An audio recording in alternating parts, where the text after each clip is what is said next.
Hey everyone, it's Maria here. Welcome back to another video. This one is going to look a little bit different because I have a special guest here, Margot. And today we're going to be talking about menopause and the skin changes that you can see during that period in your life. And Margot is a naturopath and acupuncturist. I'm going to let her explain what she does. So we're going to be talking, we're going to be digging a little bit deeper into, not just the changes that you see externally, but other changes that you might be feeling internally. Of course, how they affect your skin. And then I'm going to be, giving you some tips when it comes to the external stuff, which is, of course, taking care of the skin with skincare. All right. So I'm going to let Margot take it away. Awesome. So my name is Dr. Margot Latanzzi, and I'm a naturopathic doctor here in Toronto, working in person in the West End. And one of my main focuses is helping women through hormonal transitions and really helping them connect all the areas in their life and all their symptoms that they're getting. So we'll kind of dive into that a little bit. But when it comes to menopause and peri-menopause and the skin, it's not just an outside in, it's also an inside out. So we'll talk about some of the connections between all of those things as well. Yeah, and I love that because often with our skin, I think because we see it in the mirror, we're always like, what can I do? What can I put on? And we always think about treating it just externally, right? Mm-hmm. And I think sometimes that we are very good at either hiding or tending to ignore what happens internally because, it's easier not to deal with that. The product I find is so much easier. And we kind of forget that all those things that happen internally too, they show up on our skin. So, Margaret, do you want to start with giving us a little bit of more clear definition about peri-menopause, menopause, and what some of the changes that, you see with your clients, like what do they come, to you for? Yeah, awesome. So menopause, the actual definition of menopause is that you haven't had a menstrual cycle for over a year. So once you kind of stop having them and you reach that 12-month mark, you enter menopause. Yeah. All of that time beforehand is called peri-menopause. And for some people, that can be up to 10 years. It can start anywhere from your early 40s and kind of go into your early 50s. So The average person, it isn't that long, but it definitely can. And so what actually happens in peri-menopause is your hormones are starting to change and fluctuate. So half the month you're ovulating and you're having a normal menstrual cycle. And half the month you're not ovulating and you're almost having menopause-like symptoms. So what starts to happen? What starts to happen is your cycles start to kind of like stack on each other. Your hormones are just going like this, and more specifically estrogen, but also progesterone is just starting to go up and down. And so lots of different symptoms can pop up. When we're in menopause, the symptoms we're really looking at are things most commonly hot flashes, which we all kind of think of, dryness. So this is obviously a big one for the skin. But it's dryness, everything from the eyes to the skin to vaginal dryness. So kind of head to toe. Everywhere. We see a lot of sleep changes. So this can be due to the hot flashes, but it can also be due to a decrease in melatonin. So just not sleeping as well at night. Or waking up in the middle of the night. Waking up lots. As well as changes to the mood. So especially anxiety, depression, changes to your capacity to handle stress. And what's interesting during peri-menopause is we're trying to tease out whether the symptoms are menopausal symptoms or whether they're PMS symptoms. Oh my goodness. Wow. Okay. There's a lot of overlap if you think of that list, right? Yeah. So what we're really trying to do, what I do with my patients here is during peri-menopause, we're really just trying to symptom manage. So whether it's diet and lifestyle changes, targeted supplements, or acupuncture, we're trying to just help your body through that transition. We're not trying to boost your hormones because they're going to go down eventually, but we're trying to just balance it so the transition is much smoother. Right. And then, you're not feeling those kind of severe effects of it, I guess. What you should really optimally have is just changes to your menstrual cycle, maybe changes to your like period flow, but for the most part, it shouldn't be interrupting your day to day. Yeah. And I also feel like, when you mentioned the sleep as well, I mean, like, our face and our eyes, like that's going to be the first giveaway, right? Like you haven't slept well. Oh, were you up all night? Oh, were you crying or whatever, right? It's all like written right there. So yeah, that's interesting. Just another thing that would affect that as well. The other big thing I always try with my patients, it's trying to tease out what symptoms are coming from your sex hormones and which symptoms are just coming from stress. Right. So perimenopause and menopause is also just a time in life when women have increased stress. They often have children that are still dependent on them. Yeah. They might have parents that are also dependent on them. They're still working. Life's just crazy busy and there's lots going on. So I mean, there's a direct link between our stress hormones and our sex hormones, but what is really coming from what and how do we support it that way? Yeah. Yeah, that's interesting too, because a lot of the life stuff, I mean, if you have young children, you have young children, you have aging parents, but there are like little tweaks that you can do in your everyday to try to like bring that down a notch. For sure. I think just perhaps that would be like an easier little tweak than trying to manage everything internally, right? Yeah. Like, okay, eat or don't eat this, and that's the other thing too. I find like cravings as well. Yeah. I've been craving like salty foods. Yeah. And I'm usually a sweet tooth person, so I don't know what's going on there, but even things like that can actually even come up on your skin if you're having a lot of those kind of just wild cravings that happen nightly. Yeah, when you're watching Netflix or something. And your stress hormones, cortisol is I'm like, oh, is that bag of chips gone? Yeah. Okay, fantastic. It is. Exactly. So it's so true. I think if you asked me, what is it? Like, I don't even know what I would tell you.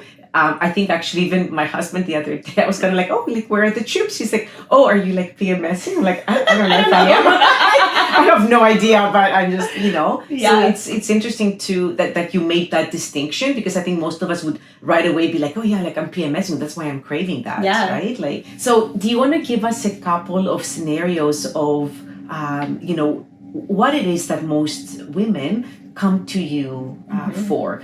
So how can we, kind of access your services and like the services of, professionals such as yourselves to manage these internal, symptoms that, I want to say that come up on the skin. I can talk about that as well, but what are the most popular kind of issues that people come to you for? Yeah, sure. And so I think the common things I see in the skin as a naturopathic doctor probably overlap with the common things you see with what you do. Yeah. So, obviously with hot flashes, we're going to get a lot of redness in the skin and things like that. Sometimes we can see an increase in acne or eczema or rosacea on the skin as we're in this perimenopause, menopause time. And then dryness, obviously, as we mentioned earlier, is a huge one. And then the fine line and wrinkles. So those would be like the 4 biggest areas of concern that my patients come to me for. Yeah. A lot of what I do as a naturopath is, one, we just sit down and we chat a lot. So it's really helping you dig through like putting the pieces together for you. What's the diet and lifestyle things? What can we actually change? I talk to my patients a lot about skincare, and then I can say like, okay, it sounds like you need more specific skincare recommendations, which obviously isn't my area of expertise. I'm more doing the diet and lifestyle and supplements and things like that. But while we're chatting, I can get a good insight into what that's looking like. Yeah, and if they're telling you that they're feeling dry, like, well, are you using skincare? Yes, but your skin is still like dry, flaky, or anything like that. That means like that whatever they're using is not serving them, and that doesn't mean that it didn't serve you in the past. But things are changing. They're not serving you now, right? Yeah. So when we're looking at something like the hot flashes, we're really from an internal perspective trying to balance the hormone fluctuations. So we're using targeted supplements. There's tons of one out there. So that's why, going to a naturopath, I can help find the one that's going to be specific to you, trying to get those hormones a bit balanced, trying to balance the blood sugar a little bit, or find any triggers that are coming from there. When it comes to more of like the acne and the rosacea, what's really interesting with those is they often have a link in the gut. Although most things in the skin do have a link with the gut as well. Yeah. So when we're having acne and rosacea, a lot of it is, one, seeing if there's any nutrients that we're deficient in, like vitamin D or zinc or vitamin A that really help the skin. And then what dose we need to take so we can have a specific dosage and not just like skincare throw a bunch of things at you. That's right. And so it's more personalized and like customized. Yeah, and then things, I always say the skin is our biggest detox organ as well. If our liver and our kidney isn't processing things well, then we can help support that, make sure we're having good bowel movements to actually get the toxins out of our body. So it definitely is a holistic approach to all of that, making sure like from head to toe, everything's in balance. That's wild because most people would not be thinking about that. Like, hey, like when was the last time I went to the bathroom? Right? Yeah. Like, and that's where like I can do the thinking for you. Yeah. Because it's hard to put it all together sometimes. It's so right. And of course, everything is interconnected. So something that you might not be thinking about could be actually the cause or, one of the causes that, leads to a lot of the skin issues. So Margot, if I came to you, so let's say I'm in my early 50s and I'm now suddenly seeing these just, breakouts on my skin that I'm really shocked about, that are making me feel like I'm not, 50 or I'm 15. And I come to you and I'm like, help me. I've tried everything, like nothing works. What would be your advice or your guidance to deal with something like that? Yeah. So one of the things in my practice, which I think is quite unique to naturopathic medicine and the way I practice, is all of my treatment plans are individualized. And one of the biggest things is I help people make realistic treatment plans that actually get done. So there's always like 50 things we can try. Yeah. But we want to make sure that we can actually do it, especially because we already mentioned that we're so stressed during this period of time. Yeah. So everyone's a bit different, but for acne, some of the places we would start for adult acne is definitely looking at the diet. So are we having issues with blood sugar? We can rule that in or out with testing, blood work testing. Dairy is often a really big trigger for acne, unfortunately. And so research actually shows that just decreasing the amount of dairy can also help it. We can look a lot, like I said, at the nutrients. What's your vitamin D, your zinc, some of those big vitamins and minerals, and we can then supplement those as well. And then again, looking at the gut. So is something like a probiotic something that might be good for you? Which type of probiotic? Sometimes we look at antimicrobials. So these are like herbal forms of antibiotics almost, and they're going to go in, they're going to kill off some of the bad bacteria or viruses that are living in the gut and really kind of like promote that balance with the probiotics. And just helping inflammation. If you think of acne, it's red, it's flaming. What's going on? So depending on, some of the other factors, what kind of anti-inflammatories do we want to look at to help connect that there as well. I love that. And stop going on the attack. I find that a lot of people are like, it's there. Attack it, be gone. So I know you also do acupuncture. Do you want to tell us a little bit about that? Yeah. So I think acupuncture is amazing for skin concerns. I've done actually multiple additional courses in facial and skin acupuncture. So love it. From a Chinese medicine perspective, with acupuncture, we're really just going in and helping balance that qi or that energy that's in your body. So if we have a lot of heat in Chinese medicine, so redness, rosacea, acne, the hot flashes, we're trying to clear the heat from the body with the acupuncture needles. We can actually also do points around acne or around scarring. They call it surround the dragon. So you put little needles around the lesions, and it really just helps. Interesting. Yeah, it helps so even with fine lines and wrinkles, which is another big place for skincare and acupuncture, it's going in and it's creating almost like mini micro traumas. And so if we have these little traumas, the body sends in collagen. It's going to help boost it and heal it. Heal that area.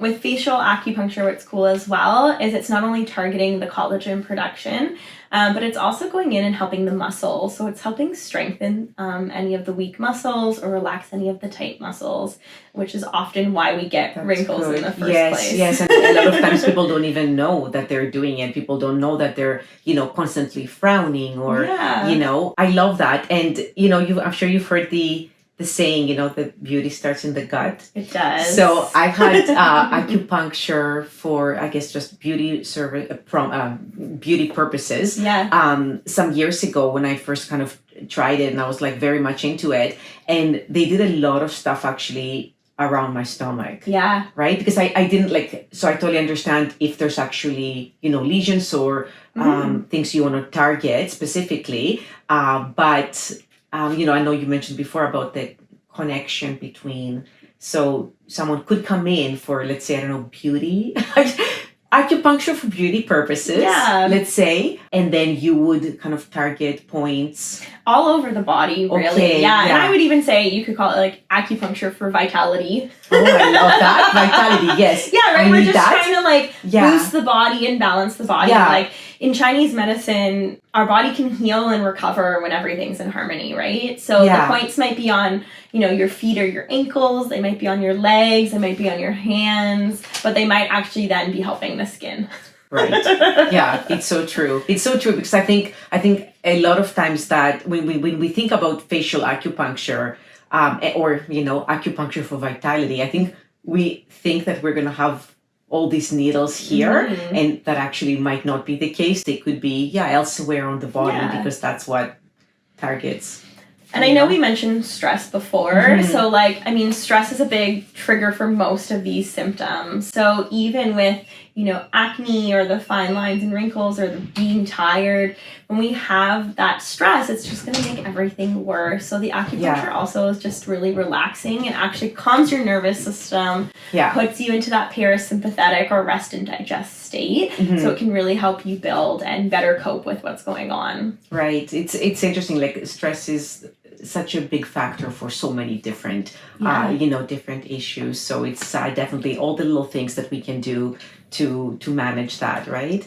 So I know one of the things I love to do in my practice is, with any skincare concern, is refer to someone for more topical products and targeted skincare routines. And so that's obviously your area of expertise. So what are some of the things that you're seeing in the peri-menopause, menopausal women, and what you're doing with that? Yeah, and thank you, Margot. And you listed already like 4 of those. I think there was one that we didn't touch on, but I have I created the downloadable guide. And if you haven't, grabbed that, I'm going to link it below or go to my website, greenbeautycurator.ca, and grab a copy. This is just printed out, but you'll get the PDF and then you can hang on to this. But what prompted me to create this was that I had a lot of clients, who were coming in and, wanted to an eye pencil or a mascara or, telling me that they were using this certain product for a number of years. It's not new, but suddenly now they cannot wear it. Now they're having sensitivity and they don't know why it's happening. Like they apply the eyeliner and it's like burning. So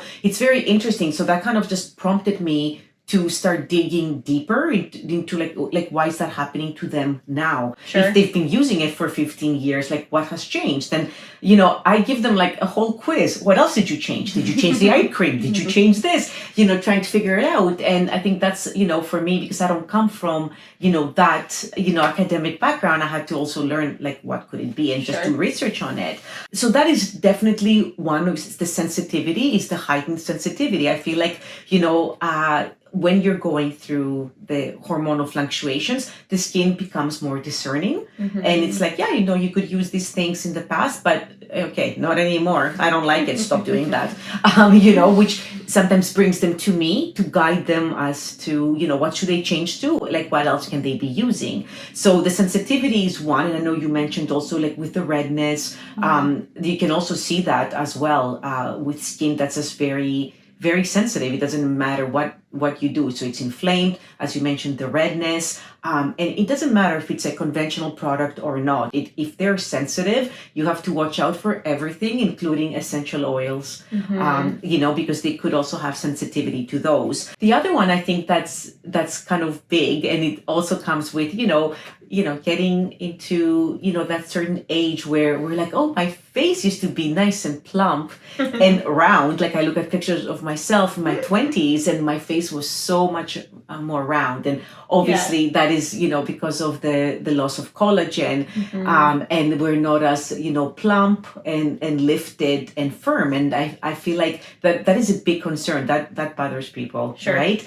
And it's like, what do we do, right? And I find that a lot of us are looking for a quick fix. So it's like, no, applying a tub of collagen cream on your face is not going to help with the collagen issue, right? Yeah. So I love that you offered before just other things, to do to kind of like promote that from the inside. But also when it comes to products, there's going to be certain products that promote boost the production of collagen. So that's what you want to be doing. Applying collagen on your face is not going to do it. So, just, I don't know, cook some chicken and drink the broth. Much better doing that. So, so in the guide, it talks about that, like the little tips, but also like, so you need, your glycolic acid, you need vitamin C. These are the things that can actually help boost collagen production on the skin. The hormonal breakouts, of course, they can be surprising. We mentioned those when they happen because I think breakouts though with hormones changing, throughout our lives, we can notice those. Some of us are blessed by not having them, and some of us will have them. But I find that going on the attack and just using harsh things to I don't know, like burn it off. Like, oh, can I apply toothpaste on there? I'm like, no. It's a very 90s mindset. Well, I think I did it when I was it's like burn it off. Your towels are like bleached white from everything you're putting on your skin. Totally. So let's just think again, gentle. Again, Margot mentioned this is inflammation, irritation. Your skin is upset. This is very, very simplified, but this is kind of how I keep it straight in my mind is that, why would you irritate and aggravate it more? And the stress comes into play for that. Like, as well, it's just like, when you are, constantly feeling like that yourself or becoming so frustrated with your own skin because now you're not seeing any difference. Whatever you're doing to it is not working. You can also internalize that. And it's a vicious cycle. And it makes you feel like way worse, right? About your skin. Other things would be, like sun damage, wrinkles.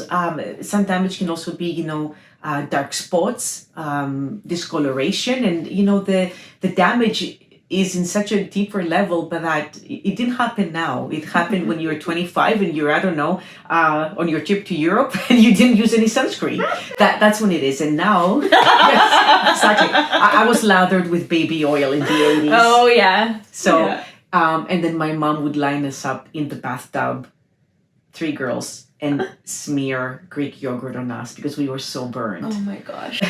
Thank you, 80s. Yeah. So it's that, and now you're seeing it on your skin because the production of everything else slows down, and you're seeing the darkness. And as Margot mentioned, you need like targeted skincare. You need this the glycolic acid that's gonna help lighten and brighten. You need the vitamin C. So having 20 different bottles of skincare in your cabinet might not actually be helping you target those spots. Target the hormonal acne. Take care of your sensitivity. One thing I see a lot in practice is when patients are having, especially acne, but issues with their skin, they almost sometimes stop everything, and then it's like, well, I'm giving you nothing now. Yeah, it's like, well, you need a little bit of something. Like, you don't need it all, but you're getting no moisture. You're getting nothing. Like they just like wash it, and that's it. And it's like, well, you do need those targeted ingredients to help heal it as well. Exactly. And I know because you said wash it, because it sounds to us like that's such a basic thing to do. Like, right? If I'm not going to do anything else, I'm just going to wash it, right? Yeah. But sometimes those cleansers, oh my God, I always start there. Yeah. Like, I don't care about anything else you're using. What are you cleansing with? Yeah. That's the thing, that I always start with. And then also Margot mentioned dryness, right? So if our skin is not producing hyaluronic acid, we're not producing the collagen, it's like, okay, factory is shutting down here or something. And, we're not producing the stuff. Like, your skin needs help with that. It's going to need help with more hydration. It's going to need help with more moisturizing products and ingredients. And, I used to say to people that it could be also seasonal. You might feel better in the summer. But, the fact of the matter is that we are in that age that it's not like, production is going to be better in the summer. That's not seasonal. Yeah, no. Right? So, perhaps it feels worse when you're indoors in the winter and the heating is on. We spend a lot of time indoors and we live in a cold climate. So, perhaps if we lived in the tropics, it would be a completely different discussion. Yeah. So you might feel those little changes from the environment. But like the thing is, I would say use the same skincare, throughout. If you are producing more oil, if your androgens, I guess, are in, higher, production and you are feeling that, you might need to tone it down a bit in the summer. But at the very minimum, you need your targeted skincare because you're still going to be struggling with the collagen loss and you're still going to be struggling perhaps with sun damage. So, yeah. So the basics should be the same all year round, pretty much. Yeah, exactly. I think for most people, I tell them, take it easy with the glycolic acid, anything like that can be photosensitive in the hotter months. But there's a way to do those in the evening and then be very diligent with your SPF. If you do one thing, like, people are like, oh yeah, this for collagen and this for the dark spots. And then I'm like, and you're going to go back out there and now it's going to happen all over again. And so what's the reapply point? the sunscreen. Yeah, and reapply the sunscreen. Yeah, put it on and reapplying the sunscreen. Margot, where can people find you? How can they connect with you if they need some guidance, with the struggles from menopause? Internally, I don't know, and externally, what can they find you? Yeah, so I mostly hang out on Instagram, but my website and my Instagram handle are the same. It's Dr. Margot ND, but it's spelled out. So DoctorMargotND. Perfect. And I'll pop it on here too. And then through my website, you can also get links to book a free discovery call with me. So for anyone living in Ontario, we can do virtual appointments. We can chat about how I might be able to help you and what that might look like, answer any of your questions. And then I'm in person in Toronto at 2 locations as well. Okay. I love that. Perfect. So yeah, this is, I think, I've tried the acupuncture. I've, also had naturopathic help with other, issues that I've had. I cannot, say enough about the profession and also the fact that we have these type of services that we can access. So if you need some guidance, if you're not feeling good, if, all the symptoms that Margot mentioned are hitting you, you don't have to kind of suffer in silence. Let's work together. Yeah, exactly. And think of it, it's just such a holistic approach because if you're not sleeping well, like, is that not going to show on your skin? Okay, it doesn't, the solution does not come in a little bottle that you just apply. So if you need the little bottle, you come to me, but you need the other stuff, you go to Margot. See both of us. There you go. Exactly. So awesome. Thank you so much. Thank you so much for fun. chatting. It's perfect. I love talking about that stuff because it's definitely something you need to know and you need to hear. All right. So thank you everyone for watching. I'll catch you here with another video next week. Okay. Bye.